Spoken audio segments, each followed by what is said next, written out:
दोस्तों, आज हम बात करने वाले हैं एक ऐसी घटना के बारे में जहां लोग 15 साल तक फंसे रहे। एक ऐसा जमाना था जब काले अफ्रीकी लोगों को गुलाम बनाया जाता था। गुलामों को बेचने के लिए एक जहाज समुद्र के बीचों बीच जा रहा था। वह जहाज एक दूर दूर स्थित द्वीप के पास पहुंचा। वहां पत्थरों वाली चट्टानों से टकराकर वह जहाज डूब गया। इस हादसे में 122 नाविक और 60 गुलाम ही जीवित बचे। 122 नाविक 3 महीने बाद नया जहाज बनाकर अपने घर लौट गए, लेकिन ये 60 गुलाम इसी छोटे से द्वीप पर 15 साल तक फंसे रहे। सोचिए, वहां ना पेड़ पौधे थे, ना पानी, ना खाना। 15 साल के कठिन संघर्ष के बाद केवल 7 महिलाएं और एक नन्हा बच्चा ही जीवित बचे। यह सुनकर आपके रोंगटे खड़े हो जाएंगे कि इन लोगों ने इस पूरी अवधि में कैसे जीवित रहकर संघर्ष किया। वीडियो को शुरू करने से पहले चैनल को सब्सक्राइब जरूर करें, जो कि सब्सक्राइब बटन आपके लिए मुफ्त है, लेकिन उसी से ही हमें बहुत मदद मिलती है। तो चलिए अब वीडियो को स्टार्ट करते हैं। यह कहानी शुरू होती है सन 1761 में, जब फ्रांस का वाणिज्यिक जहाज एलुटिल अफ्रीका के पूर्वी तट के बंदरगाह फोल पॉइंट माडागास्कर से रवाना हुआ था। इसका उद्देश्य था कि वह वहां से जबरदस्ती उठाए गए अफ्रीकी गुलामों को लेकर आइल डी फ्रांस यानी मॉरिशस पहुंचाए और उन्हें मजदूरों के रूप में बेच दिया जाए। उस समय अफ्रीका के गांवों से लोगों को जबरदस्ती घरों से उठा लिया जाता था और उन्हें गुलाम बनाकर चुपके से और गैर कानूनी ढंग से व्यापारी बड़ी रकम लेकर बेच देते थे। इन गुलामों से महलों में, खेतों में और जहाजों पर कठोर श्रम करवाकर व्यापारी मोटी रकम कमाते थे, और भी ऐसे काम लगाकर व्यापारी अच्छा मुनाफा कमाते थे। उसी युग में गोरे अमेरिकन लोग आजाद रहते थे और काले अफ्रीकी लोग गुलाम माने जाते थे। लुतील पर कुल 160 अफ्रीकी गुलाम पुरुष, महिलाएं और बच्चे सवार थे तथा जहाज पर 142 फ्रांसीसी नाविक और अधिकारी मौजूद थे। जहाज की कमान जीन डी ला फार्गू के हाथ में थी और नेविगेशन की जिम्मेदारी बार्थेलेमी कैस्टेलान दु वेर्ने के पास थी। उनका मार्ग फाउल पॉइंट माडागास्कर से मॉरिशस तक था और समुद्री परिस्थितियों के अनुसार यह आमतौर पर 4 से 6 दिन का कठिन सफर माना जाता था। जहाज भारी भरी हुई स्थिति में खाद्य सामग्री, साधन और गुलामों के साथ समुद्र में आगे बढ़ा। मॉरिशस पहुंचने से पहले समुद्र में एक छोटा निर्जन द्वीप था जिसका नाम ट्रोमिलिन आइलैंड था। यह द्वीप फाउल पॉइंट माडागास्कर से लगभग 570 किलोमीटर दूर समुद्र में स्थित था। मार्ग में आते हुए 31 जुलाई 1761 की रात तेज तूफान के समय लुतील उस द्वीप के पास फैले रीफ से टकरा गया। जहाज रीफ के समीप ही क्षतिग्रस्त हुआ और डूब गया। जहाज डूबते समय बहुत भरा हुआ था और उसके निचले हिस्से जल्दी पानी में दब गए। नीचे डेक में बंद कई अफ्रीकी गुलाम बाहर नहीं निकल पाए और उनमें से अधिकांश डूब कर मरे, क्योंकि वे जहाज के सबसे निचले और घने हिस्से में बंद थे। कुछ अफ्रीकी गुलाम इस वजह से बच पाए क्योंकि जहाज के सबसे निचले हिस्से में उन्हें रखा गया था और वहीं पर एक बड़ा सा टकराव हुआ। उसी वजह से वहां एक बड़ा सा छेद बन गया और कुछ लोग उसी छेद से बाहर निकलकर अपनी जान बचाने में कामयाब हुए। वहीं फ्रांसीसी नाविकों में से ज्यादातर लोग ऊपर के डेक पर थे, इसलिए उन्हें बाहर निकलने का अधिक अवसर मिला। जो भाग्यशाली बचे, उन्हें टूटे तख्तों, बैरल और लकड़ी के टुकड़ों को पकड़कर समुद्र में तीव्र लहरों से लड़ना पड़ा और वे तैरते हुए ट्रोमेलिन के किनारे पहुंचे। इस संघर्ष के बाद कुल मिलाकर 122 फ्रांसीसी नाविक और 60 अफ्रीकी गुलाम किनारे पर सुरक्षित पहुंचने में सफल हुए। डूबते जहाज पर मौजूद गोरे नाविक और अधिकारी, जिनके पास जहाज पर नियंत्रण था, जीवित बचे 60 अफ्रीकी गुलामों से कहा कि वे जहाज के पास जाकर जितना भी उपयोगी सामान हो उसे द्वीप के किनारे तक ले आए। इन गुलामों ने समुद्री जानवरों और भयावह लहरों के बावजूद बहादुरी दिखाई और 2 घंटे के भीतर जितना संभव था वह सब सामान किनारे तक पहुंचा दिया। ट्रोमेलिन द्वीप वास्तव में एक छोटा, सपाट और निर्जन टुकड़ा था। इसकी लंबाई लगभग 1.7 किलोमीटर, चौड़ाई लगभग 700 मीटर और ऊंचाई बहुत मामूली थी। आसपास पेड़ पौधे बहुत कम थे और वहां ताजे पानी का स्रोत न के बराबर था। यह स्थान उन लोगों के लिए किसी आश्रय से अधिक एक ऐसी जगह बन गया जहां बची हुई वस्तुओं और अपनी मेहनत पर ही निर्भर रहकर जिया जाना था। जो लोग किनारे पहुंचे वे थक हारे और सदमे में थे। उन्हें यह पता नहीं था कि वही छोटा सा द्वीप उनके लिए अगले 15 सालों तक घर बन जाएगा। जहाज का डूबना, अफ्रीकी गुलामों का जबरन उठाया जाना और उन लोगों का समुद्र में तैर कर किनारे पहुंचना, ये सब मिलकर एक ऐसी त्रासदी थी जिसका असर वर्षों तक रहा। अब असली कहानी शुरू होने वाली है। समुद्र की भयानक रात के बाद जब सूरज की पहली किरणें उस छोटे से निर्जन द्वीप पर पड़ी, तब 122 फ्रांसीसी नाविक और 60 अफ्रीकी गुलाम थके हारे, भूखे प्यासे रेत पर गिरे पड़े थे। उनके शरीर पर नमक की परत जम चुकी थी और चेहरों पर एक ही सवाल था, अब क्या? जहाज लुतील के डूबने के बाद जो थोड़ा बहुत सामान बचाया जा सका, वही अब उनकी उम्मीद थी। उसमें था थोड़ा सूखा मांस, आटा, रोटी, शराब और कुछ पानी, मगर इतने लोगों के लिए यह राशन मुश्किल से 10 दिन भी नहीं चल सकता था। कप्तान ने आदेश दिया कि हर व्यक्ति को दिन में केवल एक बार सीमित मात्रा में भोजन दिया जाए। पहले 2 दिन किसी तरह गुजर गए, लेकिन तीसरे दिन असली संकट शुरू हुआ। पानी लगभग खत्म हो चुका था। चारों ओर सिर्फ खारा समुद्र और धधकती रेत थी। कई लोग प्यास से बेहाल होकर समुद्र का पानी पीने लगे, लेकिन उससे उनकी हालत और बिगड़ गई।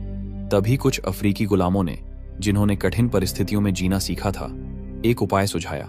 उन्होंने द्वीप के बीचों बीच खुदाई शुरू की।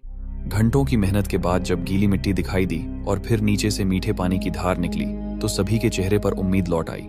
वह पानी समुद्र का ही था, मगर रेत की परतों से छनकर पीने लायक बन गया था। अब जीवन धीरे धीरे पटरी पर लौटने लगा, मगर उनके पास अब भी एक ही सवाल था, क्या कोई हमें बचाने आएगा? कप्तान ने निश्चय किया कि उन्हें खुद ही रास्ता निकालना होगा। तभी फैसला हुआ कि डूबे हुए लुतले जहाज के बचे हिस्सों से एक नया जहाज बनाया जाए, ताकि कुछ लोग जाकर मदद ला सकें। उन्होंने टूटे तख्तों, रस्सियों और पालों से 2 महीने की कठिन मेहनत के बाद एक जहाज तैयार किया। यह वही लकड़ियां थीं जो कभी उनके जहाज लौटिल की थीं, और अब उन्हीं से बना था नया जहाज, जिसे नाम दिया गया ला प्रोविडेंस, यानी उम्मीद का जहाज। इस नए जहाज में कोई भी अफ्रीकी गुलाम नहीं भेजा गया। सिर्फ वे फ्रांसीसी नाविक और अधिकारी सवार हुए जो जीवित बचे थे। जब जहाज चलने वाला था, तब सभी लोगों ने मिलकर आसमान की ओर देखा और प्रार्थना की कि यह यात्रा सफलता लाए और वे मदद लेकर वापस लौटें। कप्तान ने उन 60 अफ्रीकी गुलामों से वादा किया, हम लौटेंगे, तुम्हें यहां से जरूर ले जाएंगे। फिर ला प्रोविडेंस समुद्र की गहराइयों की ओर बढ़ चला, मगर यह सफर आसान नहीं था। समुद्र उग्र था, लहरें ऊंची थीं और जहाज बार बार तूफानों में फंस रहा था। लगातार 4 दिनों तक जूझने के बाद वे लोग मैडागास्कर के तट के पास पहुंचे, लेकिन वहां पहुंचने से पहले ही जहाज में बीमारी फैल गई। कुछ ही दिनों में कई नाविक बीमार पड़ गए और उनमें से कई की मौत हो गई। जो लोग बचे, उन्होंने उन मृत नाविकों को समुद्र में ही दफना दिया। आखिरकार कुछ थके मांदे लोग किसी तरह मैडागास्कर के तट तक पहुंचे और वहां के गवर्नर को सारी घटना सुनाई। कैसे लुतील डूब गया, कैसे उन्होंने नया जहाज बनाकर जान बचाई और कैसे 60 अफ्रीकी गुलाम अब भी उस निर्जन द्वीप पर फंसे हैं। उन्होंने विनती की कि किसी तरह मदद भेजी जाए, लेकिन गवर्नर ने यह सुनकर गुस्से में जवाब दिया, यह पूरा अभियान गैर कानूनी था। तुम गुलामों को अवैध रूप से ले जा रहे थे। अब मैं कोई जहाज नहीं भेज सकता। वह उस समय युद्ध की स्थिति में था और उसके पास जहाज भी नहीं थे, इसीलिए उसने मदद भेजने से साफ इनकार कर दिया। वह जहाज जो उम्मीद लेकर निकला था, ला प्रोविडेंस, अब बेबस होकर वहीं ठहर गया। जिनके पास मदद मांगने की जिम्मेदारी थी, उन्होंने भी चुप्पी साध ली। उधर ट्रोमेलिन द्वीप पर 60 अफ्रीकी गुलाम हर दिन समुद्र की ओर देखते रहे। वे सोचते रहे, शायद आज कोई जहाज आएगा। उन्होंने तट पर पत्थरों से हेल्प लिखा, धुआं उठाया और आसमान की ओर निहारते रहे, लेकिन कोई मदद नहीं आई। उनके साथी गए थे ला प्रोविडेंस में, पर वे कभी लौटे नहीं। अब इन 60 गुलामों को यह समझ आ गया था, अब उन्हें खुद ही अपने जीवन के लिए लड़ना होगा, और यहीं से उनकी असली जंग शुरू हुई। जब समझ आ गया कि अब कोई मदद नहीं आने वाली, तो बचे हुए 60 अफ्रीकी गुलामों ने मिलकर जीवित रहने के तरीके निकालने शुरू कर दिए। सबसे पहले उन्होंने देखा कि एक बड़ा गड्ढा पहले से ही खोदा हुआ था। यह उनका जीवन केंद्र बन गया। बरसात का पानी वहीं जमा होता और यही उनका पीने का साधन था। समय के साथ वे इसे और गहरा करते गए ताकि थोड़ी सी भी बारिश का पानी लंबे समय तक बचा रहे। लकड़ी बहुत कम थी, लेकिन लुतील जहाज के डूबे हुए मलबे के पास कुछ लकड़ी बची हुई थी जिसे इस्तेमाल किया जा सकता था, पर वह जगह दूर और खतरनाक थी, इसलिए वे उस तक नहीं जा सके। इसके बावजूद उन्होंने रेत खोदकर और अपने आसपास की सामग्री से छोटे छोटे रेत घर और छत जैसी संरचना बनाई। रेत की दीवारें उभार कर, समुद्री घास, टहनियाएं और जहाज के टूटे कपड़ों से उन्हें ढककर आश्रय तैयार किया। खाना पाने के लिए पहले वे किनारे आने वाले छोटे छोटे कछुए और समुद्री पक्षियों पर निर्भर रहे, लेकिन बड़ी मछलियां पकड़ने के लिए उन्हें ठोस उपाय अपनाने पड़े। उन्होंने बांध और जाल बनाना शुरू किया। जहां लहरें आती थीं, वे पत्थर और रेत से जाल जैसी संरचना बनाते ताकि मछलियां उसमें फंस जाएं। मछलियों को आकर्षित करने के लिए वे कछुए के टुकड़े और उसका रक्त डालते। पकड़ी मछलियां वे धूप में सुखाकर संग्रहित करते। यही उनका मुख्य भोजन बन गया। पानी बचाना उनकी सबसे बड़ी प्राथमिकता बन गया। गड्ढे को ढक ढांक कर रखना और पानी को छोटे छोटे बर्तनों में भरकर रखना उनकी दिनचर्या बन गई। जिंदगी का नियम बन गया। हर सुबह और शाम एक व्यक्ति पहरा देता ताकि कहीं कोई जहाज दिखाई दे। हर किसी के हाथ में एक जिम्मेदारी बांटी गई, कोई पानी संभाले, कोई जाल बनाए, कोई मछली पकड़े और कोई बूढ़ों व बीमारों का ख्याल रखे। इस अनुशासन ने उनके जीवन में नया संकल्प और शक्ति पैदा की। लगभग 3 हफ्तों के भीतर, जिनमें ताकत और साहस था, उन्होंने बची खुची लकड़ी और जहाज के मलबे से छोटी नाव बनाई। इस नाव पर 20 लोग सवार होकर मडागास्कर की ओर चले, ये सोचकर कि वहां जाकर मदद लेकर लौटेंगे। उन्होंने पीछे रह गए लोगों से कहा, हम चलते हैं, हम लौट कर आएंगे, हमारा इंतजार करो। लेकिन वे 20 लोग कभी लौट कर नहीं आए। कौन से तूफान ने उन्हें निगल लिया या कहां फंस गए, आज भी कोई नहीं जानता। समय बीतता गया, महीने, साल गुजर गए। 3 साल तक बचे लोग उनकी वापसी का इंतजार करते रहे। इस दौरान कई लोग बीमारी, भूख और कमजोरी से मर गए।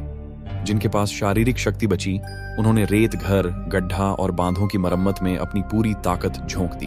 अपने मरे साथियों को रेत में दफनाकर छोटे छोटे चिन्ह बनाकर उनकी याद को सम्मान दिया। समय के साथ उनका जीवन इतना व्यवस्थित हो गया कि वे एक छोटे समाज की तरह एक दूसरे पर निर्भर होकर जी रहे थे।